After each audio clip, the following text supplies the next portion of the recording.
Hi there, welcome to Wednesday's edition of the Nation Update. I'm Jessy Chahal. Here's a quick recap at what's been happening at the Parliament. Well, the number of individuals who lost their jobs since the implementation of the Movement Control Order is one of the many questions raised at the Day One Rakyat sitting today. Also, other questions such as the Chitra Employees Provident Fund or the EPF program that was implemented back in July 2021 that was in question, as well as the distribution of 150,000 units of laptops, which were approved back in the 2021 budget, especially for the state of Sabah. Now, after the question and oral answer session ends today, members of the House will continue the debate on the 12th Malaysia Plan for the second day running. Of course, the current Day One Rayat sitting is going on for 17 days, right up until October 12th. So, still some time to go until we really find out some of the decisions around some very pressing topics and issues around the nation as well. But on the show today, I have two special guests joining me. Firstly, Associate Professor Dr. Ahmed Razman Abdul Latiff, economist from the Putra Business School, will be talking about the 12th Malaysia Plan. And it's also World Heart Day. Dr. Shathiskumar Govindaraju, cardiologist, will join me to talk a little bit more about that. But right off the bat, let's get into it. The Minister of the Prime Minister's Department of Economy, Dr. Sri Mustafa Mohammed, he had this to say earlier today. He stated that the government will be monitoring the implementation of all plans set out under the 12th MP through the Economic Planning Unit's implementation strategy. Now, of course, the government say they will work with private sectors as well as NGOs or non-governmental organizations as joint development partners under this new plan. So, what we know so far, there has been quite a lot of criticism about the government's ability to execute such an ambitious plan. Many are saying it looks great on paper as well. Topa is acknowledging that this is what a lot of people are feeling and saying, but what he says is the government is willing to accept any of this criticism with an open mind. In fact, it will push the government and the leaders to work even harder, he says. But from the UMNO Deputy President Datuk Sri Muhammad Hassan, he says that there will have to be more radical development strategies for Sabah and Sarawak under the 12th Malaysia Plan, as the region has tremendous potential to become the country's new economic powerhouse. Now, of course, the 12th MP tabled by the Prime Minister is in line with Malaysia's various development strategies. Sabah and Sarawak needs at this point double investment and allocation as they have a wide geographical area. Every Malaysian, he says, from Perlis right up till Sabah must enjoy the benefits provided by the 12th Malaysia Plan. Well, still on the 12th MP, targets have been set for micro, small, and medium enterprises in this 12th Malaysia Plan. Although they were ambitious or are ambitious, they are saying, of course, the authorities, the leaders are saying that this is possible. Industry groups have weighed in to say that this is possible as well. Commenting on the five-year development blueprint presented by the Prime Minister, Dato Sri Ismail Sabri Yaakob, earlier this week on Monday, this industry group says that the goals are achievable so as long as there is adequate support from the government, of course, an important contributing factor there. The SME Association of Malaysia, its president, Dato Michael Kang, said businesses would need short-term funding, particularly to spur digital innovation, something so vital and important at this point of time.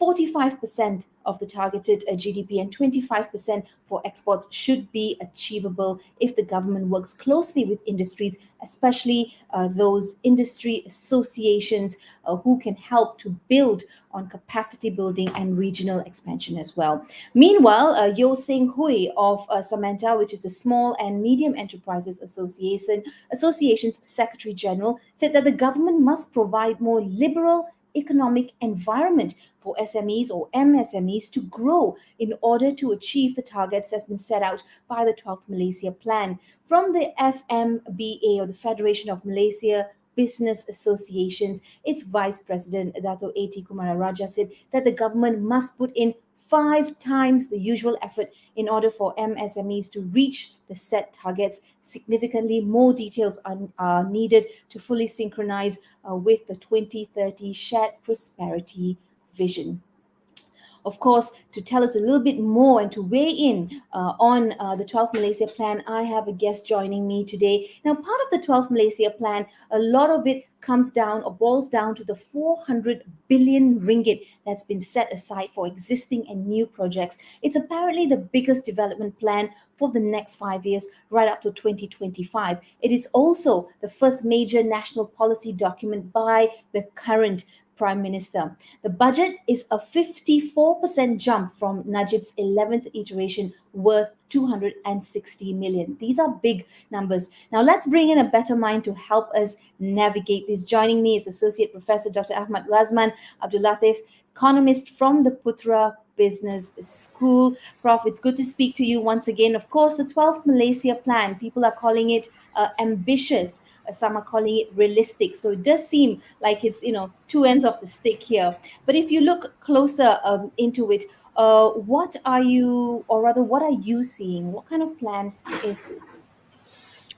Thank you, Jessy. Well, when we look at what have been presented by our Prime Minister and the initial reaction, of course, it looks ambitious, just like what you mentioned, when there's a certain target that seems to be quite lofty, but that's actually what plan is supposed to do, to set a target, a high target, but not necessarily we think it cannot be done, but it must follow a certain discipline, a certain execution. And when we're talking about the development expenditure, when the government announced that they were going to allocate 400 billion for the next 5 years, and this is quite a huge jump from the previous Malaysia plan. The next question comes into mind: how the government is going to finance it? Because if you look into for the past many budget, almost 100% or 99% of government revenue is enough just to cover the management expenditure. And Right, Prof. So you said that it's all about the execution. It's not merely a wish list. It's not just some great strategy that's been put down on paper. It's all about sort of walking the walk.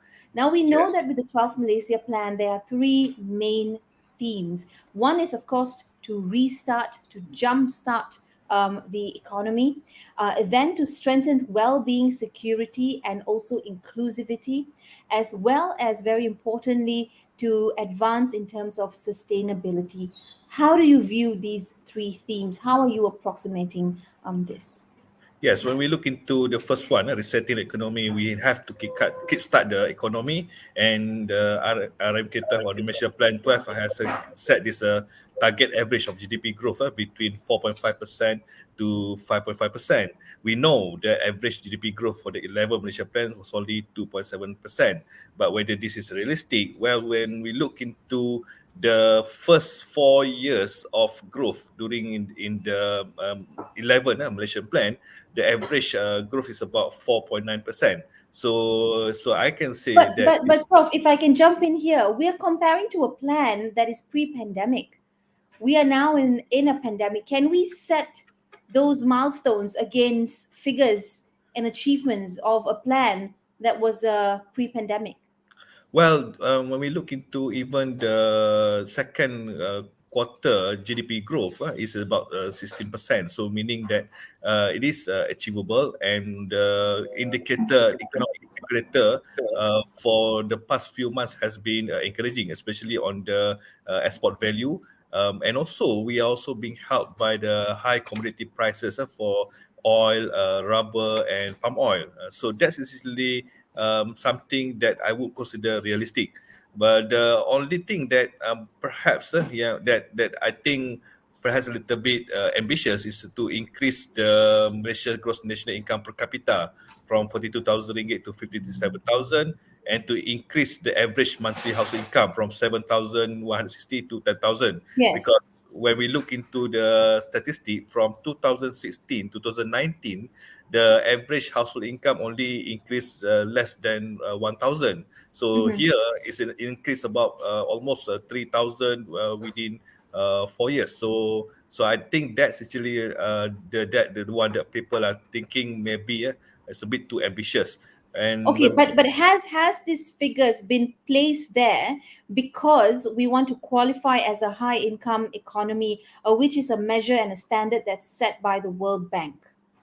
Yes, but of course, we also need to expand or broaden our understanding of this high income economy. We do not want only a disparity of income. We are talking about inequality that is still a major issue here. So, if we want to become a high income economy, it's better that we have this inclusivity among all the people, not just a certain group of very wealthy groups. And this is not what we actually want. We want to make sure everyone is not going to be left out from what we want to do for the next 5 years. Prof, it was World News Day yesterday, and the theme was climate. So we know, of course, climate change is such a huge an important part of the 12th MP as well. There has been benchmarkings in terms of reducing greenhouse gas emission, that intensity by 45% to the GDP by the year 2030. We know in line with 2030 and its goal and achievements, we also have the SPV, which is the Shared Prosperity Vision. When we come back to talk about climate change as well, how do you think we're faring? And do you think that against the economy and the goals that we're setting overall, are these things achievable? Yes, this has been integral to the shared property vision 2030 when we're talking about the government commitment to support the 17 UN sustainable development goals. And when we're talking about this reducing the greenhouse gas emission, there's a probability that the government even going to impose a carbon tax, and that also going to increase the revenue of the government, but at the same time help into making sure that we are following the Paris Accord. So I can see that this is something that is going to be the main focus, focusing on the green and renewable energy, and individually reducing the gas emission. So this is something that we all should strive to achieve, because this is for the sake of the future generation as well. That's right. Thank you so much, Prof, for weighing in and sharing your view on the 12th Malaysia Plan. It is realistic, it is also ambitious. We'll have to see at what point we'll be able to really achieve some of the goals and objectives that has been set here in the 12th Malaysia Plan. But aside from that, it is also World Heart Day as we take better care of our health during this pandemic, hopefully endemic times now soon. We also know that according to data released by the National Statistics Department just last year, heart disease remains the number one killer of Malaysians. In 2019 alone, 15% of medically certified deaths were caused by heart disease, claiming a total of over 16,000 victims. Awareness always remains the key to combating this disease. And today, in conjunction with World Heart Day, it is a day that's been dedicated to educating people worldwide on the matter. According to Dr. Iskandar Mirza, a clinical fellow at IJN, while it is encouraging that most Malaysians are aware regarding the dangers of heart disease, much remains to be done in order to combat it effectively. So, I'd like to bring in Dr. Shathiskumar, cardiologist, to tell us a little bit more about some of his thoughts in conjunction with World Heart Day. Hi, Doctor. It's good to speak to you. And of course, let us perhaps understand a little bit better the theme of World Heart Day this year. Can you walk us through that? All right, thank you, Jessy. So, we are humans, social creatures, and this pandemic has left us in a limbo in terms of our social gatherings. Even for World Heart Day, today we could not do any congregation, any celebrations. It has been very difficult for patients to go to their regular clinics for checkups, for their follow-ups and also for treatment. The wards are filled with COVID patients. We had to many hospital has been converted to COVID hospitals. The entire cardiovascular disease awareness, prevention, and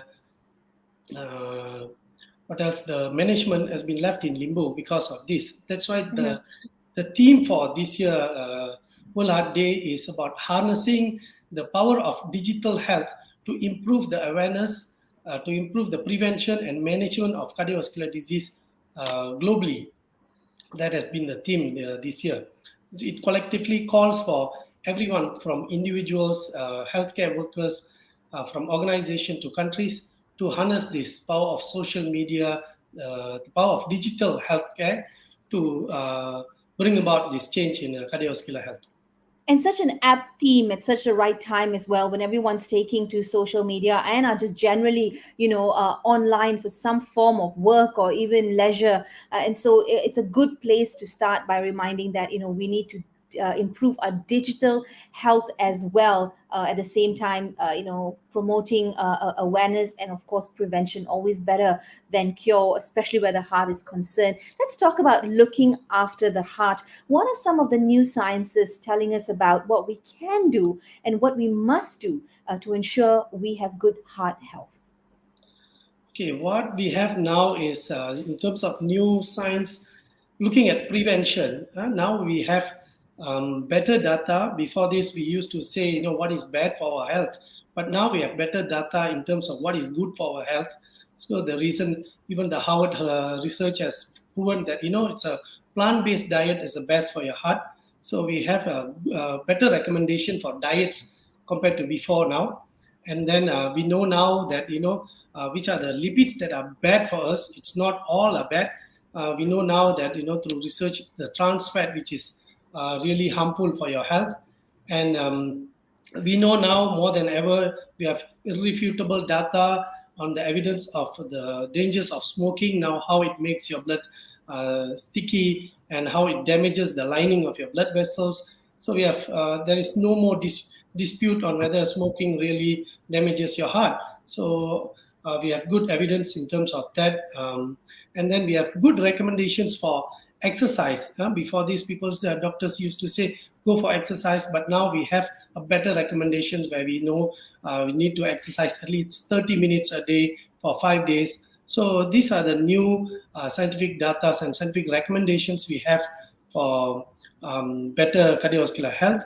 And we also now, it is not just individual factors. We know air pollutions too can cause heart disease, and therefore we have we are coming up with measures to control that as well.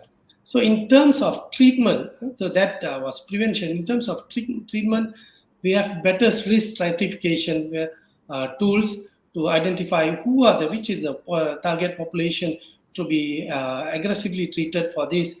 And then in terms of those diseases that predispose to heart disease like diabetes, hypertension, and hypercholesterolemia, we have better therapies now, newer modalities of treatment with better scientific data on cardiovascular outcomes. Prof, what's happening these days? I'm sure you've seen as well. A lot of people have on the smart watches, and they've got all sorts of gadgets as well that will help you monitor your heart rate and your heartbeat. Do you think overall there has been somewhat of an increase in terms of heart health awareness? Oh, definitely.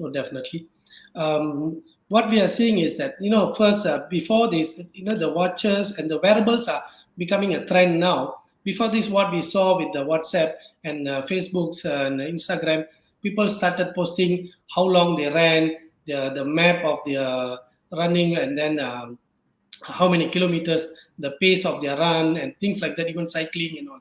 So that created sort of peer pressure.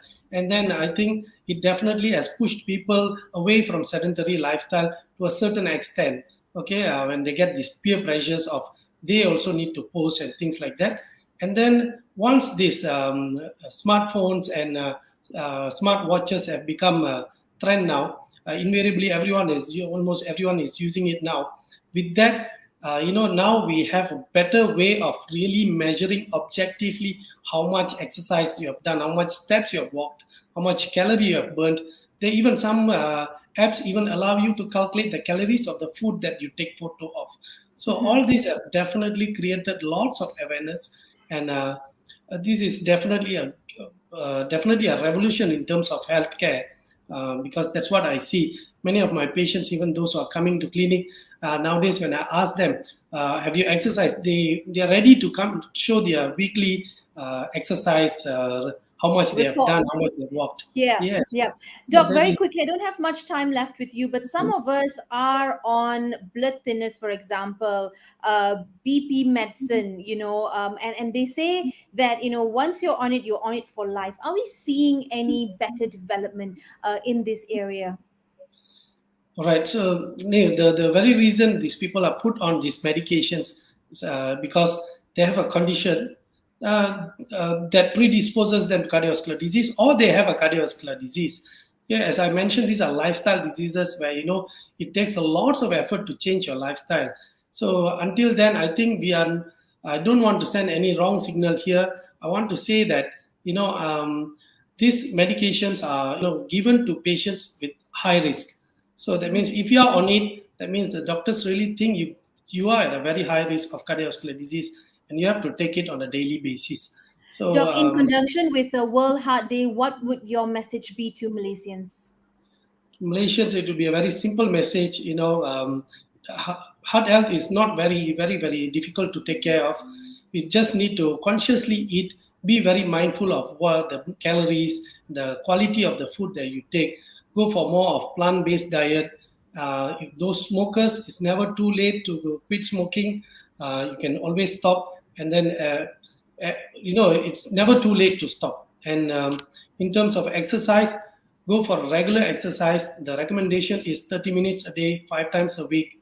Okay, follow that, and then with the advent of these wearables and smartphones and all, use them. Use the digital apps to improve your health. So that would That's be right. a, Great excuse to go out and get a gadget. I know you can get them at quite affordably on many of these e-commerce platforms we have there. Doctor, thank you very much for your time. And here's wishing you and all those in your team as well a very happy World Health Day. May we all take the best care of the most important organ in our body, the heart. Thank you very much, and we'll speak to you soon. Of course, some stats here regarding World Heart Day that, of course, doctor has highlighted as well. Smoking will greatly increase a person's risk. Let's not forget vaping as well. And while older people are more at risk, young people have and can still experience other conditions, surrounding heart disease as well. And women, younger women, generally are likely to suffer less, but upon reaching menopause, their risk is equal that of men's as well. Now, let's move on to something on home quarantine. Some updates here. The Health Director General, Tan Sri Dr. Nur Hisham Abdullah, has said home quarantine is now approved for 1/3 of travelers into Malaysia who have applied via the new home quarantine application portal. This is an online system, but it's still in the trial stage. Applications via the portal will be fully implemented from next month onwards, so that's October onwards. In the meantime, he's also advised those who have been given the go ahead for home quarantine to adhere to the SOPs and please stay at home in order to reduce the risk of COVID-19 being spread to family, friends, and from within the community as well. A total of 85.1% of the adult population in the country have completed the COVID-19 vaccination as of yesterday. That's fantastic news based on the Health Ministry's data on COVID now. 94% of individuals, of the adult individuals in the country have received at least one dose of vaccine. So this is also good news. And here's a quick look at what's happening internationally. A whistleblower lawyer has recently told senators that a Brazilian hospital chain tested unproven drugs on elderly COVID-19 patients without their knowledge as part of an effort to validate the president's preferred quote unquote miracle cure. Let's not forget that the president, Bolsonaro himself, has not been vaccinated. And United Airlines are saying nearly 600 US based employees have faced termination after failing to comply with the carrier's vaccination policy. Of course, all organizations as well, commercial and others, getting serious about the requirement to be vaccinated. And in China, and three other countries have jointly condemned crimes committed by the United States, Canada, and Australia against their respective populations there on the sidelines of the 48th regular session of the United Nations Human Rights Council, urging the three countries to take practical measures to improve the situation of indigenous people. Now, the lives of indigenous people have not improved for a long, long time due to laws and policies in many sectors, which are generally and by large against them. The Chinese side noted, calling these people's lives in this country a human rights black hole. And thousands of Colombians protesters have returned to the streets in major cities to demand that Congress approve union-backed social policies to benefit the poorest as well. And in Chile, Atacama Desert is blooming with colors amid plans from authorities to create an artificial irrigation system that will see spring become a regular event in this normally sort of bland landscape. Now, the blooming of this desert is a rare occasion that takes place every 5 to 7 years, with dry sandbeds blossoming in a beautiful hue and color carpet of flowers there. As you can see, some locals, environmentalists, and other government authorities believe that this is artificially induced bloom will and might have negative repercussions. For locals, the blossoming of the desert has become a source of pride. Now, let's quickly look at what's happening on Twitter. People on Twitter have been urging those who are not vaccinated to do it as soon as possible in order to save people's lives. Tweets also against regarding the movement in Palestine, the Free Palestine movement from the control of Israel. That's been spreading across Twitter as well. And in football, tweets regarding Lionel Messi's recent goal against Man City are widely being talked about on Twitter. Hey, look, 85% of the Malaysian adult population have been fully vaccinated. To those who have not been inoculated, please do so as soon as possible. So easy. Hop onto your MySejahtera and register. Kita masih belum menang, so make sure we stay safe, wear a mask, and adhere to SOPs always. I'm Jessy Chahal. This has been the Nation Update. Thanks for watching. I'll see you next time. Bye-bye.